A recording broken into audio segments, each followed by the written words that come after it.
Hello guys! Hello! Welcome dito sa aking channel, Kapalaran 888. Welcome! Ito ay para sa lahat ng Pisces. Pisces, tingnan natin yung timeless reading mo. So, kung kailan to mag-resonate sa'yo, hintayin nyo lang. Or pwedeng resonated ka na dito, or pwedeng advices to, guidance, or anything. Okay, so Pisces, ano ba ang mensahe na kailangan mong marinig sa ngayon?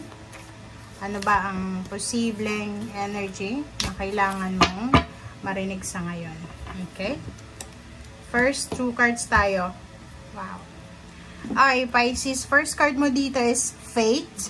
And second card mo is Invite Help. Okay, dito muna tayo sa first card mo, sa Fate.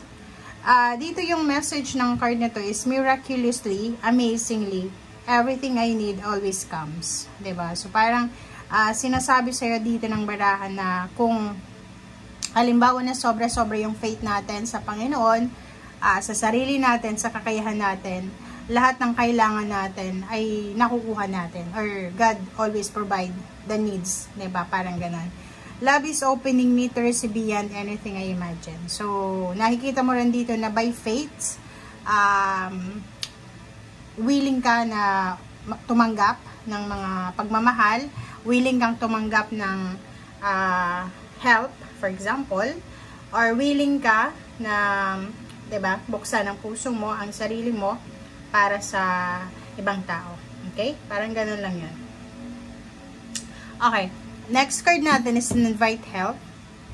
Dito naman sinasabi mo na parang ano siya affirmation mo siya. Parang affirmation mo siya na sinasabi mo, I invite the divine to pursue you. Diba? Parang gano'n. Invite the divine para sa mga dreams and goals ko. Parang gano'n. So, dito sinasabi na you're finally ready, and hinahayaan mo by faith, hinahayaan mo ang Panginoon na siya yung kumbaga, palakad ng buhay mo. Okay? So, parang gano'n ang energy na to. I hope na nakita nyo. Okay, tingnan natin. So, yun, Pisces. Past, present situation. Tingnan natin, Pisces.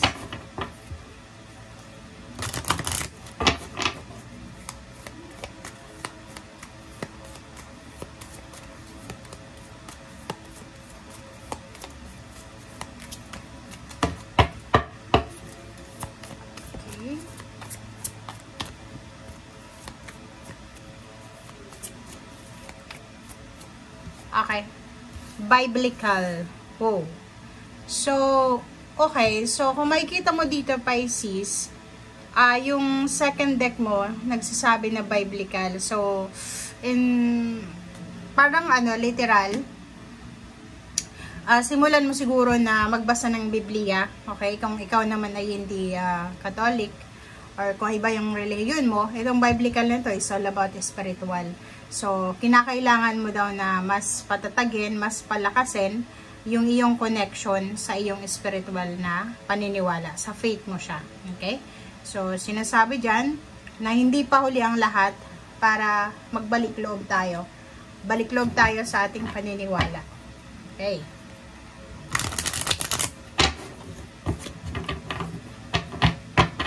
Okay, Pisces. I hope na makaresonate kayo dito, guys. Okay, wait lang. Palitan natin yung cards mo. I mean yung tarot. Wait lang.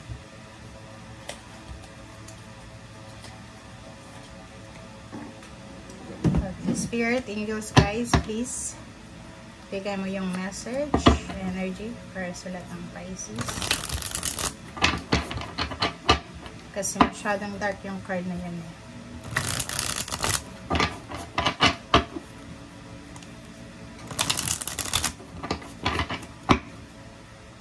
Oh, sorry. Diba? Slippery siya. Okay. Pisces, first card, second card. Okay. The Moon card and King of Wands. So, sabing trabaho tayo, career, King of Wands, it's all about money, it's all about actions, it's all about relationship, relationship intimate, relationship sa trabaho, relationship mo sa sarili mo. Dito sinasabi na sumunod ka sa sinasabi ng iyong intuition, Pisces.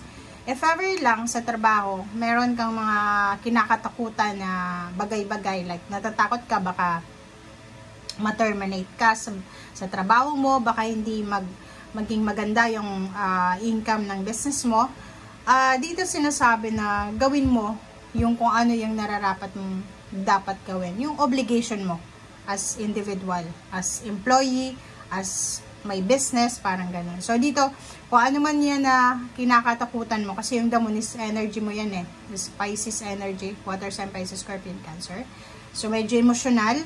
So in terms of money tayo, sinasabi, wag tayong masyadong emotional, wag nating dalhin yung problema natin sa emotion, sa relationship, sa trabaho, para makaiwas ka sa problema, or makaiwas ka na yung diskarte mo sa trabaho ay maapektuhan dahil sa pagiging emotional mo.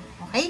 So, anumang takot na ito, anumang worries, fears, anxiety, depression, regarding work, regarding money, regarding relationship, regarding partnership, collaboration, alisin mo yan kasi hindi mo yan kailangan. Okay. Okay, Pisces. Next card natin is 3 of Pentacles and 3 of Wands is 33. Okay? 33.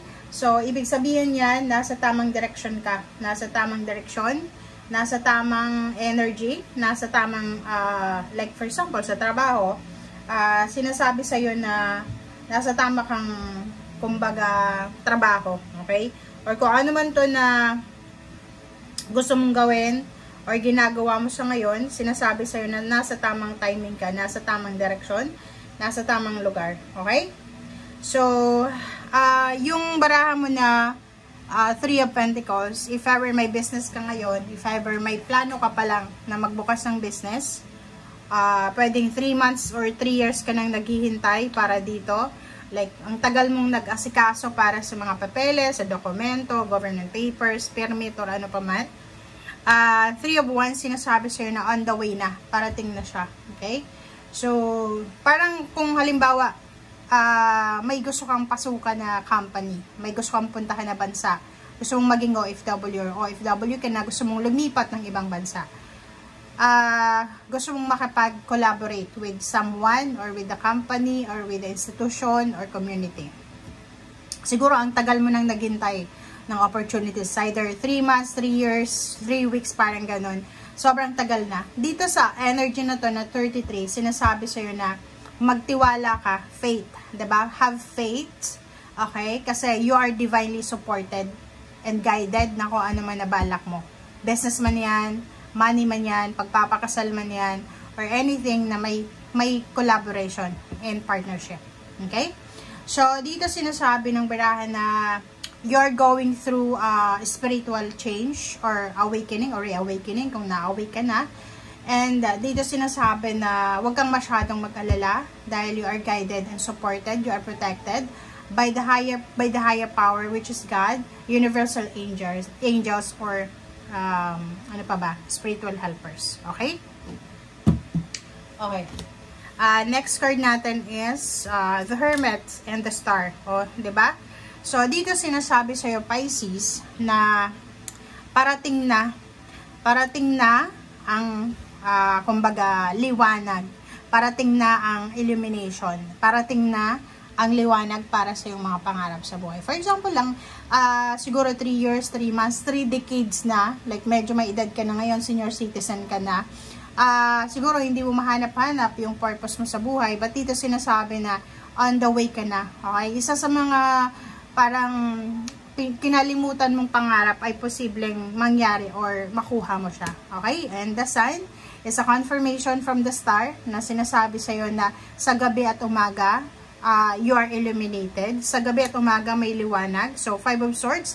Mayroon kang pangarap, siguro dati pa, na siguro give up mo na siya.